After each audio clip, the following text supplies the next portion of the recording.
Radio UNAM es un medio que promueve el diálogo, la diversidad y la libertad de expresión en un marco crítico y respetuoso. Los comentarios expresados a lo largo de su programación reflejan la opinión de quien los emite, mas no de la radiodifusora. La Facultad de Derecho de la UNAM y Radio UNAM presentan... Toda sociedad requiere para su funcionamiento regirse por valores, principios, normas e instituciones.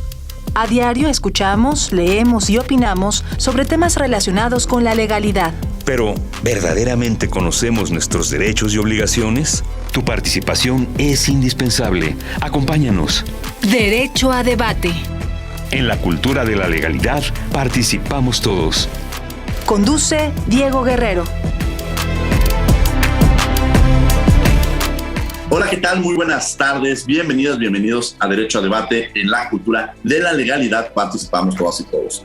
Mi nombre es Diego Guerrero y como cada martes les agradecemos que nos sintonicen por el 96.1 FM. Estás en Radio UNAM.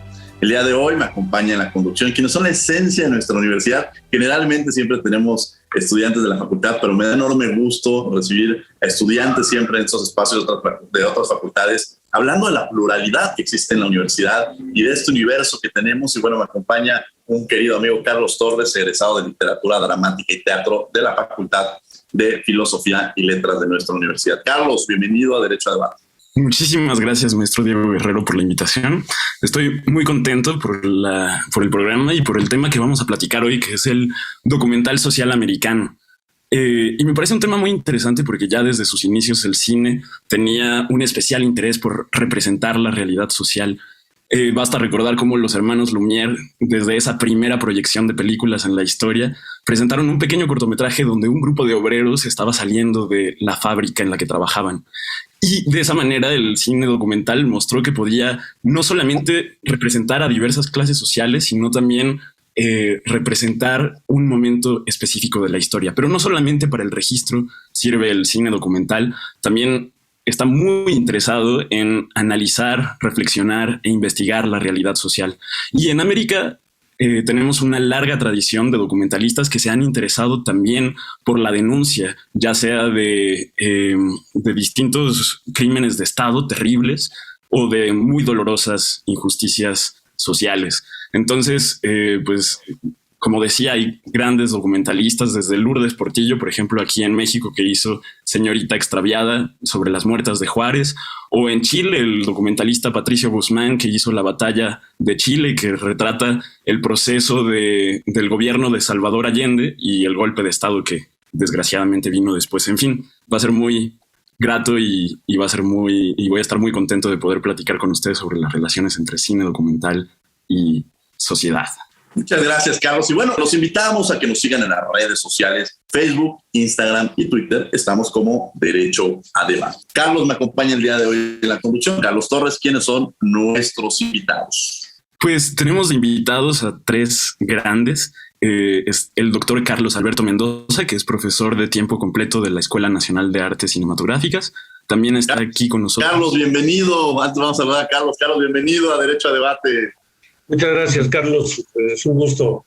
Saludos a todos. Muchas gracias. Muchas gracias. ¿Quiénes son nuestras otras invitadas, Carlos Torres? Pues también está la doctora Leticia Flores Farfán, que es coordinadora del posgrado en estudios de género, también por esta Casa de Estudios la UNAM. Leticia, bienvenida aquí a tu casa, Derecho a Debate. Qué gusto poder platicar contigo y estar construyendo muchas cosas entre la Facultad de Filosofía y Letras, el posgrado de Estudios de Género y la propia Facultad de Derecho, que seguro tendremos mucho que construir. Muchas gracias, Diego, por la invitación.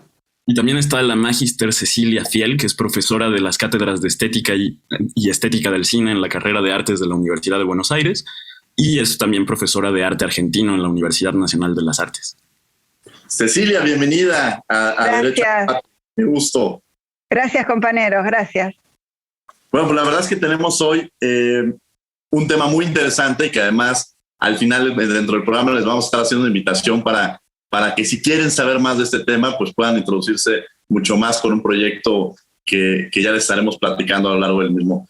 Quiero empezar con Leticia. Leticia, a ver, platícanos un poco, quizá de manera de introducción, ¿cuál es el objetivo de esta parte del documental social americano? ¿Qué tiene? ¿Cuál es el sentido que da?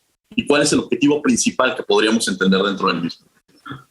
Bueno, déjame contarte primero cómo nace esto, porque creo que es muy importante. Carlos Mendoza, que está aquí, a ver si no se enoja conmigo porque lo voy a ensalzar un poco, ¿verdad? Es uno de los grandes documentalistas que tenemos aquí en México, profesor de la Escuela Nacional de Artes Cinematográficas, y él tuvo la idea y la iniciativa de que estructuráramos un proyecto de investigación de estos proyectos que apoya la Universidad Nacional, PAPIT, por la Dirección General de Asuntos del Personal Académico. Carlos entonces pensó en esta idea de hacer este proyecto de investigación porque ya él lleva varios años haciendo una investigación personal sobre el tema. De hecho, va a salir un libro ya que él ha logrado estructurar, elaborar, con mucha dificultad, según nos va a platicar ahora, para conseguir ciertos materiales. Y este proyecto de documental social americano, Identidad y Contramemoria, pues tiene justamente ese objetivo, poder adentrarnos en el estudio de otro tipo de documentales. No sé si Carlos va a aceptar la categoría que voy a usar, pero son documentales como de resistencia, es decir, documentales que no están narrando o no tienen la narrativa oficial de los discursos oficiales de los acontecimientos históricos, rescata o da voz a acontecimientos que no se quieren decir, que se quieren tener excluidos. Entonces, lo que está proponiendo y a lo que nos invitó aquí a Cecilia, a mí, a otros estudiantes y a otros catedráticos, pues es a conjuntarnos para hacer un análisis bastante más interdisciplinario con relación al tema. Sí, lo que no lo digo en mi caso en especial, Cecilia sí tiene una formación más encaminada, mi acercamiento al cine, bueno, obedece a razones personales, pero también a razones de interés teórico, pero yo me he dedicado mucho más a la cinematografía de ficción que a la cinematografía documental, así que para mí esto también ha sido un enorme aprendizaje. El objetivo entonces de este proyecto y ahora de esta cátedra que vamos a proponer, de este seminario, pues tiene este sentido: adentrar a las personas a que conozcan la narrativa distinta de acontecimientos que han marcado la historia, que la han marcado de manera diferente, de resistencia, de contramemoria, como la hemos nombrado en el curso, y tratando de oponerse a un discurso hegemónico. Por ahí va esta intención, y pues el análisis de distintos documentales que ahorita Cecilia, el propio Carlos, pues nos explicarán su pertinencia, digamos, en esta cátedra. Muy bien, bueno, ya nos empieza a platicar un poco de este proyecto. Yo le preguntaría justo a Carlos, ahora en esta pelotita que le aventaba Leticia, ¿cómo es la forma en la que se va a impartir, cómo se expone, y además, como inicio, también entender la influencia que tiene el cine documental? ¿Qué es esto del cine documental para quienes nos están escuchando? Y que sepan también cómo influye el cine en este tema de los movimientos sociales o visibilizar este contexto que se ha venido dando. Gracias, Diego. Y gracias por las palabras de la doctora Flores Farfán, se lo agradezco, y a Carlos por haberme dado el título de doctor, que no tengo, no soy. Generalmente los egresados de la Escuela de Cine de la UNAM no tenemos grado porque durante 50 y tantos años fue un centro de extensión. Entonces, pues los que entramos hace muchos años ya es muy difícil que nos enganchemos en ese camino, digamos, académico, tan formal. Pero bueno, agradezco mucho los comentarios. Bueno, el proyecto, ¿qué es el documental? Bueno, el documental, hay muchísimas maneras de definirlo, ¿no? Hay definiciones de los años 40 de los documentalistas que se reunieron entonces, que son amplísimas, totalmente incluyentes, pero digamos que en términos generales, decía Grierson que es el tratamiento creativo de la realidad, así lo definía John Grierson, que fue un promotor y un documentalista importante de inicios del siglo pasado. Es el que creó la denominación documental. Pero bueno, hay muchísimas variantes en la definición que se puede hacer, pero yo diría que es una de las tres modalidades de representación de la realidad. Una de ellas es el cine de ficción, que es pues, el cine con actores, el cine que se hacía originalmente en estudios, con decorados artificiales, con todos estos recursos tan conocidos, que es el primero que se desarrolla, y se desarrolla con mucho éxito desde muy temprano. La otra modalidad es la representación a través de la animación, del dibujo animado, o de las animaciones elaboradas desde la tecnología digital. Y otra, pues, es la representación de la realidad que hace el documental acudiendo a el registro de escenas en el mundo fáctico, en el mundo histórico, ¿no? Hay muchas variantes, hay tendencias que admiten, pues, una cierta intervención del documentalista, que incluso pone a actuar en mayor o menor medida a los propios actores sociales. Hay otras tendencias que son partidarias de la no intervención y del registro lo más fiel a la realidad, en fin, ¿no? Pero bueno, en todos los casos son representaciones de la realidad. Y son básicamente esas tres modalidades. En nuestro caso, este proyecto se dirige al documental social, que es el que yo creo que tiene más un vínculo mucho más fuerte y mucho más antiguo, o más viejo por lo menos, con el gran público. En el continente americano en general, en México desde luego sucede, que el gran público entiende su relación con el documental generalmente a partir de temas de interés público que le involucran, que le aportan interpretaciones de interés para ellos, de revelaciones de temas que están más o menos ocultos, y que ha sido marginado pues a partir de ciertas posturas que han llegado al documental a partir de esta revolución conservadora que hemos vivido desde finales del siglo pasado con el neoliberalismo, que ha tenido un impacto en la cultura muy, muy fuerte y que han tendido a marginar, así como nos decían que ya la historia se había terminado y que estábamos en el fin de la historia y de las ideologías, pues naturalmente el documental social, pues ya también, según ellos, ya tenía que haberse extinguido, ya no tenía razón de ser. Y entonces esto sí ha afectado, creo que en los últimos años, la presencia, no la producción ni la relación con el público, pero sí la presencia en las áreas más visibles del cine en general. Digamos, la crítica, los medios en general se refieren poco a esta modalidad, que sigue siendo, desde mi punto de vista, la que tiene una relación más fuerte y un impacto mayor entre el gran público. Y bueno, ya concretamente, sin abusar de la palabra, pero yo sí quisiera comentar que este proyecto, el documental social, tiene una parte, digamos, innovadora, en cierto sentido, puesto que no es el documental social latinoamericano. Siempre que comento el proyecto me dicen, claro, el documental social latinoamericano. Sí, por supuesto, pero el documental social latinoamericano, que es muy vigoroso y que es una fuente muy, muy, muy importante, desde nuestro punto de vista, tiene coincidencias que lo convierten en una excepción cultural por su relación con el documental, tanto, de la América sajona, ¿no? Tanto estadounidense como canadiense, ¿no? Y sí, en el sentido que lo decía la doctora Flores Farfán, es un documental que coincide en el rescate de la memoria de los sucesos sociales y políticos más relevantes, generalmente activados por la relación con el gobierno de los Estados Unidos, que ha planteado una relación, pues, que de todos conocida con el resto del continente, especialmente con el sur del continente.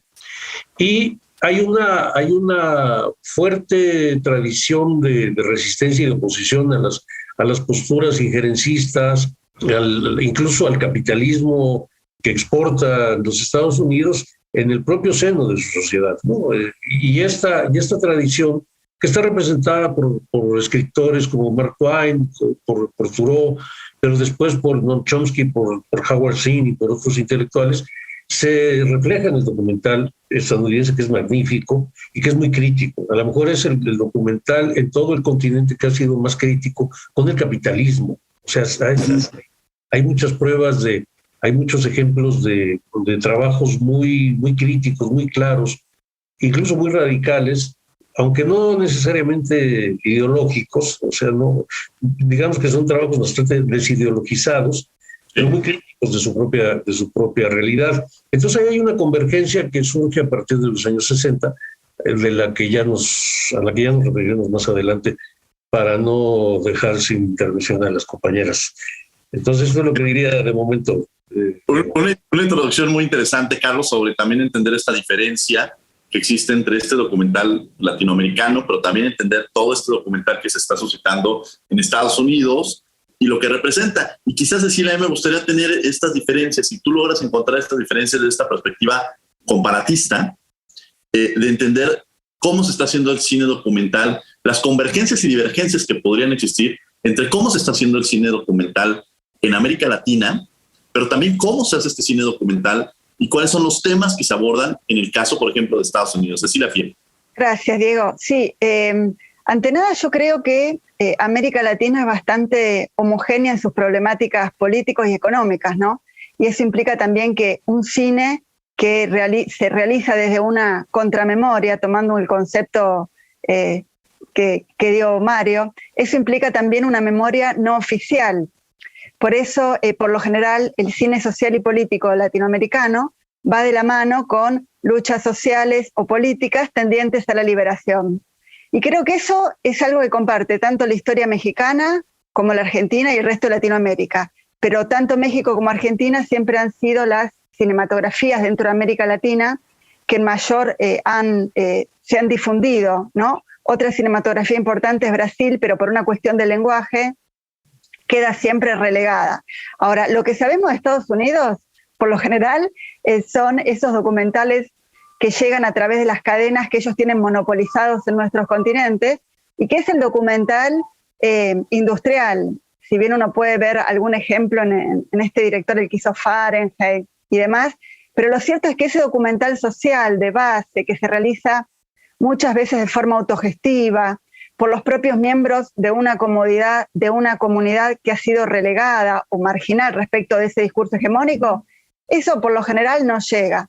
Ahora, cuando vemos, ¿no?, esas problemáticas, y bueno, como te decía, son problemáticas similares, que van de la mano de problemas económicos y también raciales, ¿no? Porque América Latina tiene muchos problemas raciales que padecen nuestros pueblos originarios, y que generalmente sus problemáticas no son contados por ellos, sino muchas veces son contados por quienes ostentan la cámara y el poder realizarlos, que por lo general es alguien, digamos, migrante de europeos y demás. Al menos eso en Argentina se ve mucho, ¿no? ¿Quién es ese sujeto de la enunciación de esos documentales, ¿no? Y yo creo que en este último tiempo la irrupción de lo digital ha favorecido que otras capas sociales tengan acceso a los medios, hoy hasta con celulares se filma, y puedan expresar ellos en primera persona y desde su lugar situado las problemáticas de sus comunidades. Interesante esta reflexión, sobre todo desde esta perspectiva de una sociedad no solamente racista, sino también podremos decir clasista, ¿no? Claro, exacto. No perder de vista esta cuestión que de alguna manera también permea y se vuelve un reflejo de cómo se llega a ver desde esta perspectiva. Carlos Torres, que me acompaña el día de hoy en la conducción. Adelante, Carlos, para que sigamos con esta entrevista. Me interesa mucho saber esta relación que están diciendo entre sociedad y cine, y específicamente entre política y cine. Y me gustaría preguntarles si se pueden prever los efectos políticos de una película o eso es imposible. O sea, si las películas si podemos saber qué van a causar las películas en la sociedad, en los espectadores, y si podemos crear las películas de acuerdo a esa previsión. Leticia Farfán. A ver, Carlos, nada más explícanos. O sea, nos estás preguntando si uno puede prever, digamos, la reacción que el público va a tener ante algo que observa, porque yo creo que el propósito del documental, como lo han planteado aquí, es más bien informar, visibilizar, o sea, poner ante el espectador un acontecimiento que obviamente hay una narrativa, hay una interpretación, hay un posicionamiento, eso está claro, pero no es que busque, digamos, en sentido estricto provocar una emoción determinada, ¿no? Sino lo que tratas es de con base en dicha información, bueno, le otorgas al espectador la posibilidad de una toma de posición ante lo que tú estás planteando, ¿no? Creo que por ahí va, pero no sé si mis colegas quieran, ustedes, bueno, los documentalistas, si estén buscando emocionar o alguna cosa por el estilo, Carlos. Bueno, es muy interesante la pregunta. El documental es un sistema de no ficción, como los hay. Incluso es muy pertinente este vínculo con la Facultad de Derecho, porque el origen del documental, a final de cuentas, está ligado al de la retórica. Y la retórica se origina en el discurso, en el discurso retórico pragmático, jurídico, ¿no? Entonces, como sistemas de no ficción, responde más generalmente a una elaboración, a la elaboración de una estrategia retórica, que sí persigue ciertos, generalmente las estrategias retóricas de la retórica jurídica o judicial, pues persigue determinados fines, ¿no? Convencer, persuadir, Entonces sí hay siempre un cierto propósito, como dice Leticia Flores, sí puede ser más o menos vago, ¿no? O puede haber propósitos muy determinados, que una cosa es que uno se los proponga y otra cosa es que se consiga, ¿no? Hay veces que sí, yo creo que hay documentales que han logrado su propósito sobradamente y hay otros que se han quedado en el camino, pero sí es importante, desde mi punto de vista, establecer esta diferencia que es sustantiva con la ficción, que es la de no apelar tanto a las emociones, aunque también apela a las emociones. Todos sabemos que la oratoria judicial, pues jurídica, intenta también apelar a las emociones, pero también está muy centrada en el desarrollo lógico de los temas, ¿no? En la argumentación y en la carga de pruebas, ¿no? Que también lo hace el documental, mostrar pruebas de lo que está afirmando, ya sean testimonios, ya sean evidencias fílmicas, etcétera, etcétera. Entonces, pues sí, tienes razón, es decir, en muchos casos se intenta. Hay documentales, por ejemplo, lo que mencionaba Ceci Fiel hace un momento, Fahrenheit 9/11 de Michael Moore, pues lo que pretendía era frustrar la reelección de George W. Bush, del hijo, ¿no? No lo logró, pero bueno, fue un intento que hizo. Hay muchos documentales que tienen finalidades muy concretas, incluso algunos que tienen finalidades concretas, pues que no son muy edificantes, como el famoso de Panzazo, que hizo Mexicanos Primero con Loret de Mola y tal, que lo que pretendía pues era desbaratar al sindicato magisterial en México, era su principal objetivo, aunque no lo dijera así. Entonces sí, hay una relación muy interesante entre lo que se propone a partir de su estrategia cada documental y lo que finalmente logra. Qué interesante que menciones esto, Carlos, porque... Ay, perdón, Diego, ¿me dejas entrar un poco Adelante, Leticia, por favor. A voltearme del otro lado, ser como entrevistadora, digamos, si me lo permites? Adelante. Porque, bueno, lo que estás planteando, Carlos, yo creo que generado por la pregunta, ¿no?, es que habría que diferenciar entonces los documentales que nosotros estamos planteando para la cátedra, justamente porque en esta cátedra no estamos buscando documentales, permíteme decirlo de esta manera, que en el apelar a la pura emoción estén tergiversando las situaciones, manipulando al espectador para llevarlo a tener determinada reacción.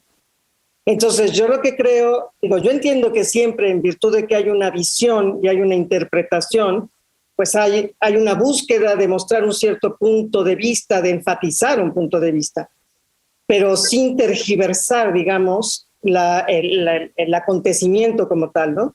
Y en los últimos ejemplos que ponías, ahí el acento está en otro lado. O sea, no se trata de presentar el dato en la mayor objetividad posible, sino de trastocarlo de tal manera de conseguir ciertos fines.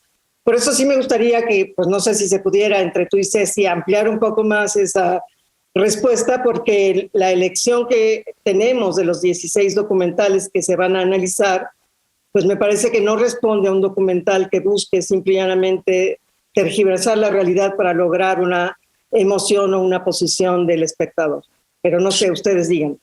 Aventando la pregunta ya, Leticia Flores Farfán, sobre esto, y sobre todo incidir, que también creo que sería importante en todo sentido, saber el objetivo de estos documentales y por qué se eligen estos documentales. Cecilia Fiel, si quieres contestar un poco para dar el tema. Sí, le agradezco a Leticia ese puntapié porque me parece por demás necesario, ya que el documental, pues si uno piensa en el documental político de los 70, tenía un fin también que era el de llevar a la reflexión del espectador y por ende llevarlo a la acción. Es al menos lo que Pino Solanas, Raimundo Gleiser y el grupo de la base desde Argentina procuraron hacer. Por eso yo decía con anterioridad la unión que muchas veces hay entre la lucha política, social, en un determinado grupo social, ¿no? Por lo general estos directores fueron directores que después tuvieron que exiliarse, muchos de ellos a México, es decir, que apela también el documental a una reflexión y muchas veces para llevar al espectador a una acción. En los 70, pienso en los 70 básicamente, ¿no? Y si yo pienso más en el cine documental argentino, y también respondiendo a lo que vos decías, del año 89, que fue cuando en Argentina se dio un perdón a los militares que llevaron a cabo la dictadura militar, el documental vino a sostener un pedido de justicia. Los documentales que se hacen durante los 90, los del 2000 para acá, fueron documentales que estuvieron muy preocupados por visibilizar todos los crímenes de lesa humanidad que la justicia estaba perdonando. Y recién a partir del año 2007, en el año 2003, se droga, digamos, el perdón a los militares, y a partir de que se genera una nueva generación de documentalistas con un fuerte apoyo del Instituto de Cine que daba subsidios a la producción a jóvenes que no tenían antecedentes dentro de la industria, se comienzan a filmar y a documentar innumerables historias de masacres que habían sucedido en el país y que muchas de ellas sabemos que desgraciadamente van a quedar sin justicia porque por una cuestión de edad los militares también van muriendo. Entonces el documental ahí viene a sostener un pedido de memoria, verdad y justicia hasta hoy. Pero además, algo que se está viendo también hace unos años es que ese pedido de justicia por lo que fueron los crímenes de lesa humanidad en Argentina, hoy también aparecen muchos documentales que ponen en el tapete la injusticia que viven los pueblos originarios. Pienso en todo lo que está sucediendo en el sur argentino y en el sur chileno con los mapuches, o con crímenes de lesa humanidad a los cuales hoy la justicia argentina les está dando respuesta. Y el documental también viene a narrar toda esa zona de no visibilización de la historia argentina y de los crímenes argentinos por parte del Estado, ¿no? Así que sumando lo que dicen los compañeros y la compañera, me parecía interesante decir que, bueno, que si yo tomo el caso argentino, el documental claramente viene a sostener un pedido de justicia en un momento, a resistir desde ese lugar y también a pedir justicia cuando la justicia no daba respuestas por los crímenes de lesa humanidad. Y creo que hay documentales que hoy, incluso muchos de los que hace también el compañero Carlos, que pasan a cumplir un poco esa función, ¿no? Porque sabemos todo lo que está pasando actualmente en México con desapariciones, con las búsquedas de fosas comunes, y bueno, muchas veces el documental ahí viene a suplir y a sostener un pedido ante la ausencia de un poder judicial que siempre viene atrás. Creo que es la realidad latinoamericana, ¿no? No, bueno, pero en el caso de México, como lo señalaste, bueno, Carlos tiene dos documentales fundamentales para entender la masacre del 68, o sea, todo el tema de los halcones, el 2 de octubre, y que efectivamente posibilita cuando menos el ejercicio de una justicia por no perder la memoria, ¿no? Exacto. Se llegó a poder judicializar mucho de ello por la imposibilidad real de no contar con la documentación y muchos de los elementos para lograrlo. Y cuando se logró, pues también fue a medias con el expresidente Echeverría, en fin.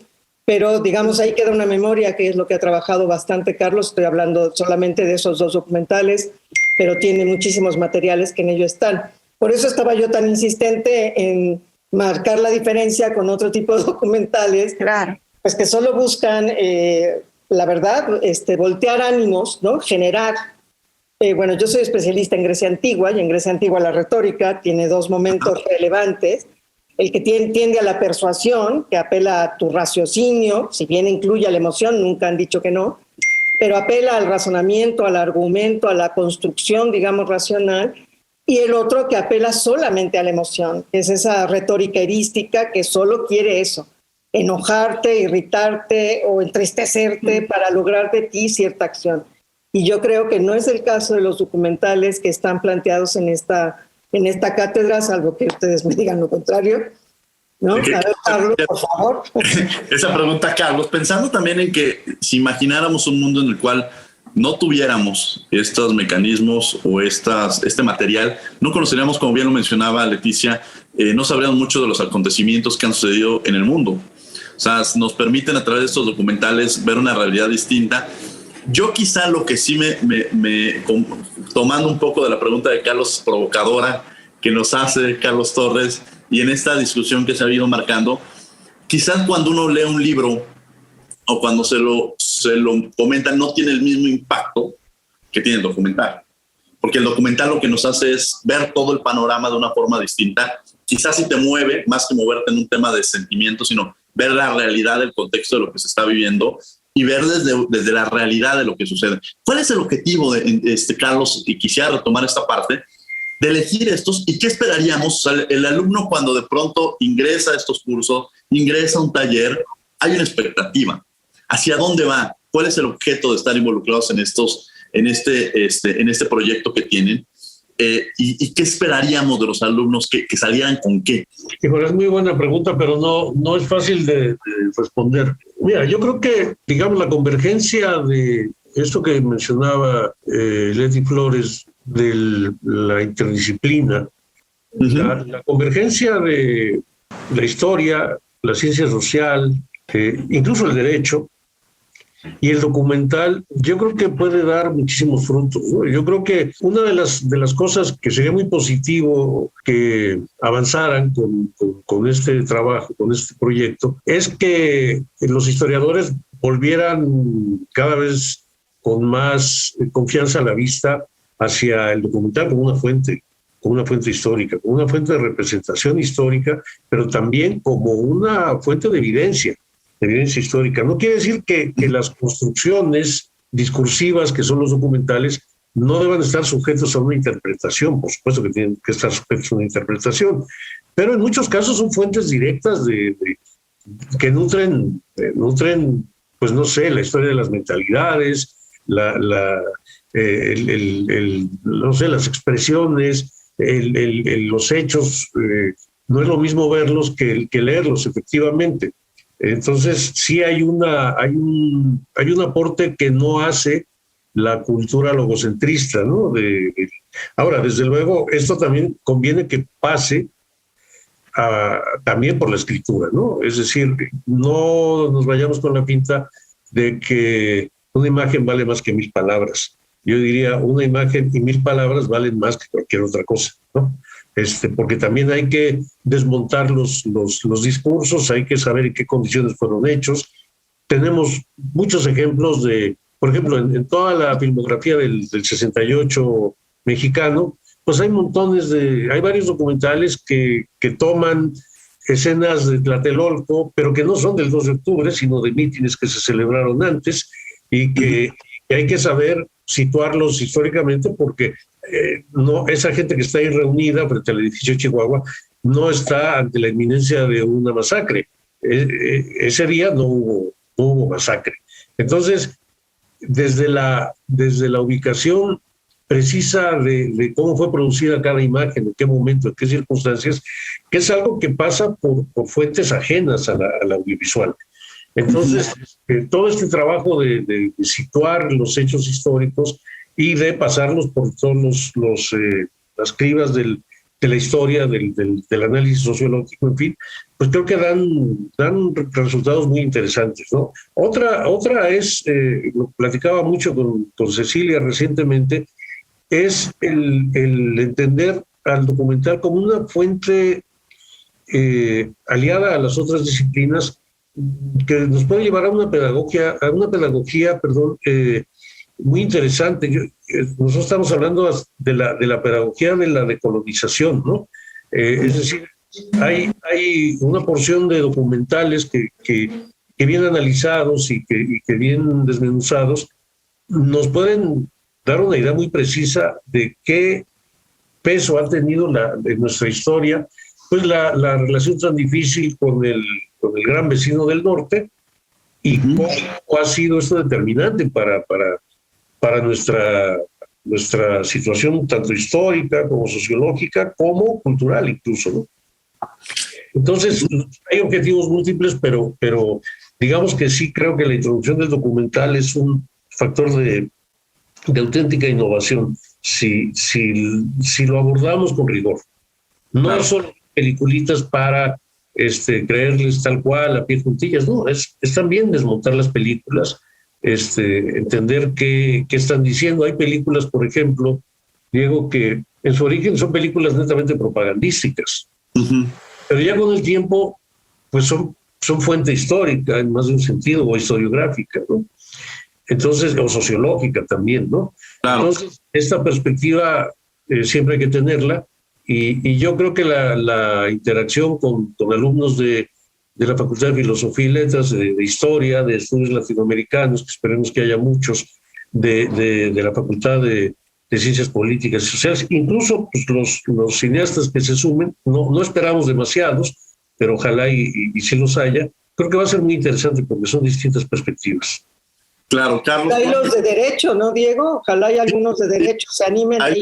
También pueden ir los de derecho, sería esa invitación, porque yo debo decir que incluso tuve una provocación de un cineasta amigo de todos nosotros, Armando Casas, cuando de pronto me hacía esta reflexión de decir que los principales, y hablando más bien en el cine de ficción, pues los principales actores en el cine son los abogados y después los médicos.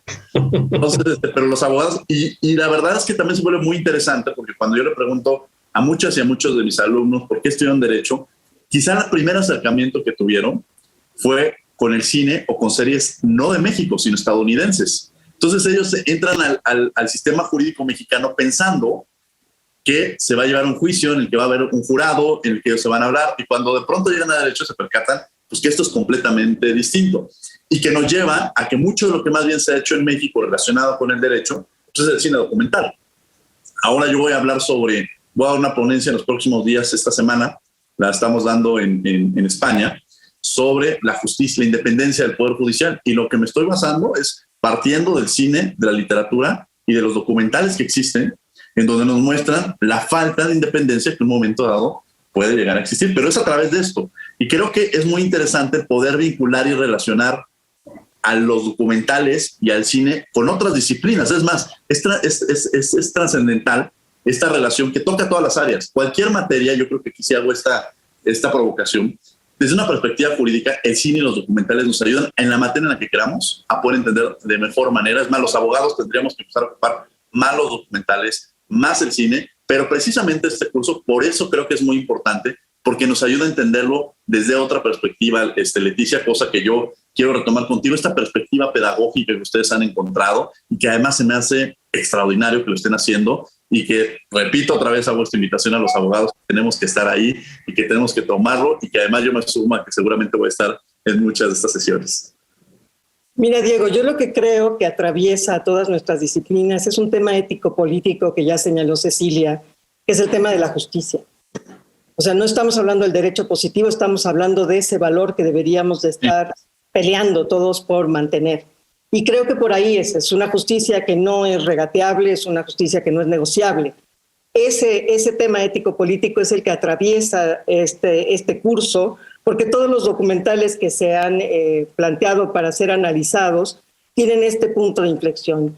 Habla de la justicia como la quieras plantear, ya sea justicia en un sentido abstracto, justicia en un sentido retributivo, restaurativo, es decir, hay distintas formas de analizar la justicia, con el tema del perdón, que me parece que Ceci sacó algo al respecto, el tema de construcción de nuevas memorias, de nuevos lazos para estructurar la comunidad política, todo eso está en juego.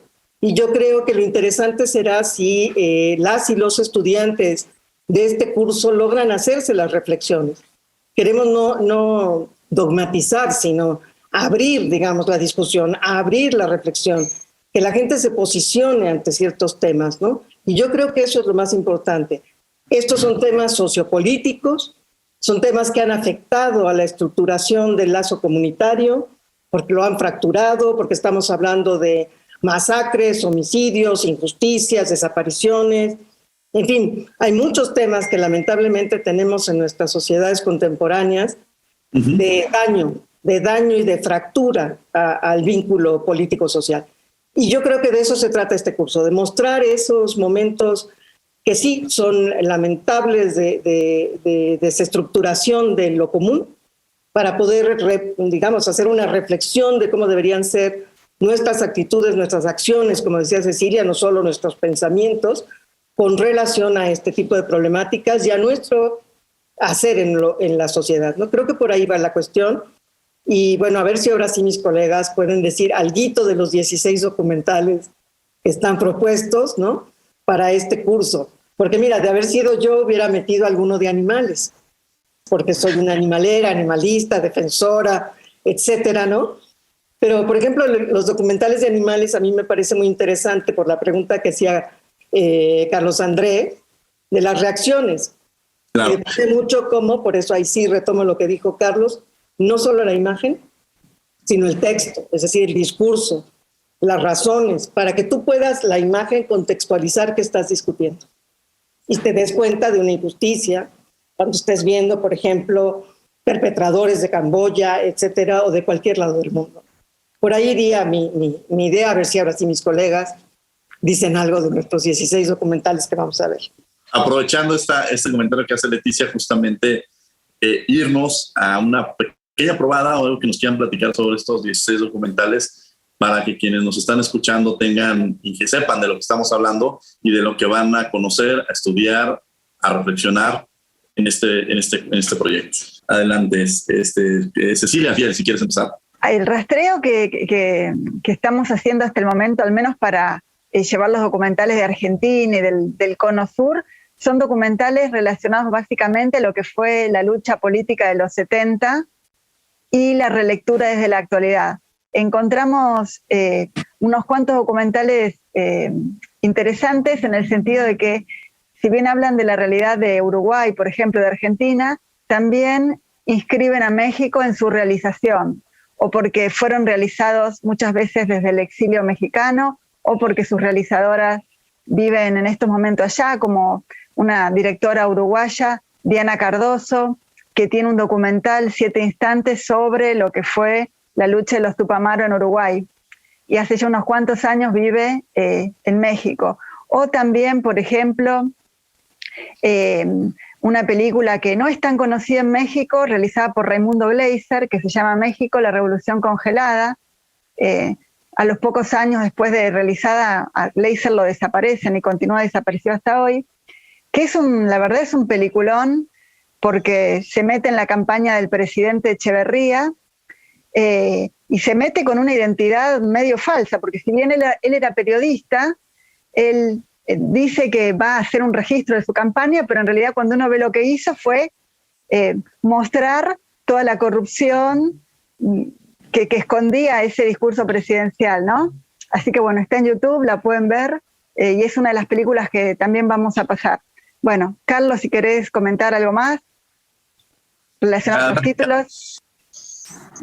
Sí, gracias, Ceci. Bueno, a ver, en el curso vamos a ver todos los documentales que hay que ver y marco la diferencia, pongo este señalamiento porque el curso está siendo acompañado por una serie de ciclos que vamos a organizar en la Cineteca Nacional. Ya hemos avanzado mucho en esto. Y por la generosidad gracias a la generosidad de Armando, va a haber un ciclo en el canal 22. Entonces pongo la diferencia porque en el curso vamos a poder disponer de todos los materiales, porque podemos tomar cualquier cosa de YouTube, no hay ningún problema de derechos por tratarse de una actividad estrictamente académica. Sin embargo, no vamos a poder tener los mismos títulos, desgraciadamente, en las otras dos foros que vamos a vamos a abrir. Entonces yo me voy a referir a los del curso, que es lo que nos interesa. Hay documentales fundamentales, ¿no? que hay que ver necesariamente. Algo de esto es, bueno, pues las filmaciones de Salvador Toscano, y un trabajo también primitivo, son trabajos muy breves, que digamos es el primer documental social que se hace en el continente. No tenemos, desgraciadamente, las películas que editó Toscano, pero sí tenemos mucho del material que él filmó y compiló, que es sobre la Revolución Mexicana. Hay un realizador italiano que hace un trabajo en Chile también en esos años, en los 20, empezando en los 20 por ahí, que es sobre una minera, el mineral del Teniente, se llama, es muy interesante el trabajo. También es lo que sobró después de que se perdió ese trabajo, lo reunieron, las escenas que quedaron y armaron un cortito que es muy interesante. Luego veremos algo de documental estadounidense y latinoamericano de los 30, algunos cortos. Vamos a invitar a una experta en el documental cardenista, que es la doctora Tania Ruiz, que está ahí en la ENES de Morelia. Vamos a ver algo que es un momento importante del documental en el continente, que es el documental propagandístico de la Segunda Guerra Mundial que hacen los Estados Unidos, que es un hito en muchos sentidos. Pero ya luego entramos a la parte, digamos, sustantiva del tema, que son los trabajos, por un lado, de un documentalista estadounidense, Emil de Antonio, que tiene un trabajo sobre Vietnam que se llama El año del cerdo, que coincide con el trabajo, ahí es donde empieza la convergencia con el documental estadounidense, con un trabajo de Santiago Álvarez, el gran documentalista cubano, Santiago Álvarez, que se llama Hanoi Martes 13. Es una primera coincidencia muy significativa entre el documental estadounidense y el documental cubano. Emil de Antonio era un marxista que tenía pues el honor de tener uno de los expedientes más gordos del FBI en su tiempo. Luego tenemos que hablar necesariamente, o en ese mismo contexto, de el documental de Fernando Birri, que se llama Tire 10, que es, digamos, el primer documental asociado al método de investigación de las ciencias sociales. Es el que inaugura ya propiamente un documental social que se asume como tal, que se asume para sí, como ese es un trabajo fundamental que tenemos que ver. Vamos a ver también un documental importantísimo estadounidense que se llama Mentes y Corazones, sobre Vietnam también, pero que representa una de las innovaciones formales más destacadas en la historia del documental. La última y nos vamos. Y, bueno, vamos a ver trabajos por supuesto, La Hora de los Hornos. Y bueno, Carlos, ya nos venías platicando un poco también de todas estas documentales que vamos a ver. Y bueno, estamos en la última y nos vamos. Tenemos 2 minutos para cerrar para cada uno de nuestros invitados. Empezaríamos con Leticia Flores. Leticia. Bueno, pues lo que me quedaría a mí es invitarlos a que se sumen a este curso. Yo creo que va a ser un curso muy relevante, muy interesante. Creo que es un curso que no se ha llevado a cabo, cuando menos en la Facultad de Filosofía y Letras de la universidad, ni en la UNAM, que yo sepa. Es bastante innovador el tema del análisis del documental social americano en el estudio de sus contramemorias, y creo que va a ser muy interesante que todos ustedes puedan participar en él. Nuestras sesiones van a ser los lunes de 11 a 2 en la Facultad de Filosofía y Letras. Ya les indicaremos en qué auditorio, porque aún todavía no lo tenemos asignado, pero a partir del 8 de agosto, si no me equivoco, en la fecha que inicia nuestro semestre, comienza este curso de documental social americano al que invitamos a todas y a todos. Muchas gracias por la invitación, Diego. Al contrario, Leticia Flores, Farfán, Carlos, seguiremos contigo. Carlos, algo con lo que quieras cerrar. Bueno, primero agradeciendo el espacio, agradeciendo el interés y el apoyo de la Facultad de Derecho, sinceramente. Y pues digamos, convocando a los interesados. Creo que puede ser muy edificante, muy constructivo para todos, para nosotros y para quienes participen en este curso, el diálogo que podemos establecer desde distintos saberes, de distintas disciplinas y perspectivas. Yo creo que esa es la parte que más destacaría. Creo que podemos esperar mucho de esta confluencia de distintos modos de ver el conocimiento, las materias a las que nos dedicamos, pero también, digamos, cómo podemos articular todo esto para beneficio de los que vienen detrás, ¿no? Tanto para la enseñanza como para la reflexión. Y me parece que esto también va a tener un efecto positivo en el rescate de algo que no necesita ser rescatado, pero sí un poquito sistematizado y puesto sobre la mesa, que es el documental social, ¿no? Para que se den una idea del horizonte que tenemos. En el libro que estamos preparando hemos reseñado hasta ahora cerca de 800 documentales y estamos muy lejos, pero muy lejos de haber llegado ni siquiera a la mitad de los que creo que podíamos, ya no lo vamos a hacer porque sería una locura, pero lo que quiero decir es que hay una enorme diversidad de visiones, de temas, de posturas, y esto creo que es muy interesante y es un material que está a disposición de prácticamente todos. Muchas gracias, Carlos Alberto Mendoza. Y bueno, la última y nos vamos, Cecilia Fier.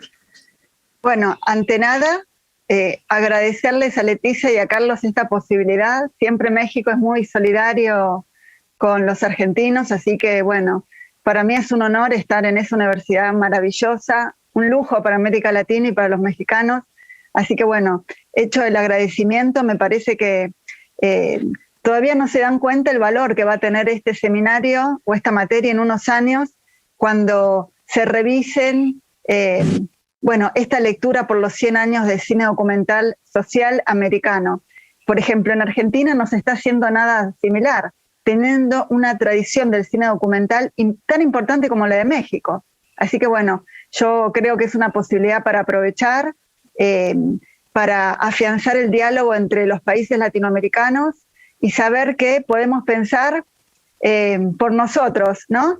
Construyendo puentes, diálogos, categorías, conceptos, películas, sin mediación muchas veces de esquemas categoriales europeos, editoriales que nos imponen muchas veces lecturas obligatorias de Europa que nos distancian a nosotros, compartiendo incluso la misma lengua. Creo que es un momento para poder hacer un puente a toda esa colonización que a veces la reproducimos sin darnos cuenta. Así que bueno, para mí un honor y les agradezco un montón.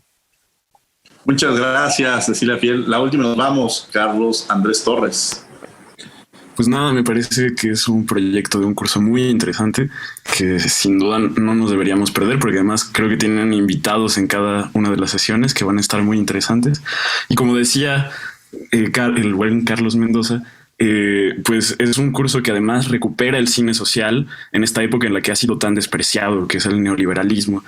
Y pues si ya aprendimos en este programa de radio muchas cosas, desde la diferencia entre la retórica y la erística, en que el cine no solamente tiene que apelar a las emociones brutas, sino también a la razón, y en ese sentido es retórico, pues no me imagino cuánto podríamos aprender en este curso al que nos están invitando. Entonces, pues muchísimas gracias a los tres. Y ya anoté la recomendación de Cecilia de México, la Revolución Congelada de Raimundo Gleiser, que se oye muy interesante que se ponga de incógnito a entrevistar al presidente Echeverría. Entonces, pues muchas gracias de nuevo. Muchas gracias por la invitación. Y les agradecemos a ustedes que han estado con nosotros a través de Radio UNAM 96.1 FM. Los invitamos también todos los miércoles estamos a las 7:30 de la mañana y a las 5 de la tarde en el canal 22, en el canal Cultural de México, en Cultura al Derecho, abordando diversos temas relacionados con el derecho a través de la literatura, el cine, la pintura, la música, series de televisión. La verdad es que nos da una visión completamente distinta. Los invitamos todos los miércoles, 5 de la tarde, 7:30 de la mañana, en canal 22. Y bueno, les agradecemos a la Facultad de Derecho y a Radio UNAM, en la coordinación de Renata Díaz Ponti y Axel Medina, redacción y voz de las notas Ana Salazar, asistencia Mari Carmen Granados, Elías Hurtado, Edgar Cabrera y Alexis Martínez. Control y difusión, Sebastián Cruz. Controles técnicos y producción, Paco Ángeles. No olvide que nos escuchamos de ley todos los martes. Esto fue Derecho a Debate. Por hoy concluye la discusión, pero no se pierdan el próximo tema en Derecho a Debate. En la cultura de la legalidad participamos todos.